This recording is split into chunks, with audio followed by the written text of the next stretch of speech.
Indigo airline पर लगा 1.5 लाख का जुर्माना, जानिए कंज्यूमर फोरम ने क्यों की कार्रवाई। दिल्ली उपभोक्ता फोरम ने इंडिगो एयरलाइंस को एक महिला यात्री को गंदी सीट देने के मामले में दोषी पाया। महिला ने बाकू से दिल्ली की यात्रा के दौरान अस्वच्छ सीट की शिकायत की थी। फोरम ने एयरलाइंस को सेवा में कमी का दोषी मानते हुए 1.5 लाख का मुआवजा 25,000 मुकदमे के खर्च के रूप में देने का आदेश दिया है।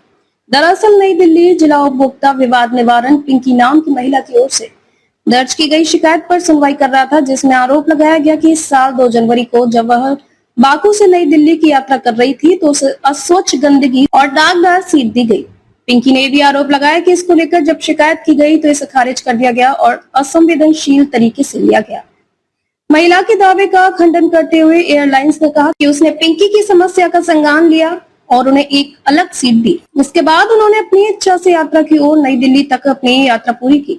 पेश किए गए सबूतों को ध्यान में रखते हुए फोरम ने हाल ही में उपलब्ध कराए गए 9 जुलाई के अपने आदेश में कहा, हम मानते हैं कि विपक्षी इंडिगो सेवा में कमी का दोषी है। फोरम ने आगे कहा, जहां तक उसे हुई असुविधा, दर्द और मानसिक पीड़ा का सवाल है, हमारा मानना है कि उसे मुआवजा दिया जाना चाहिए।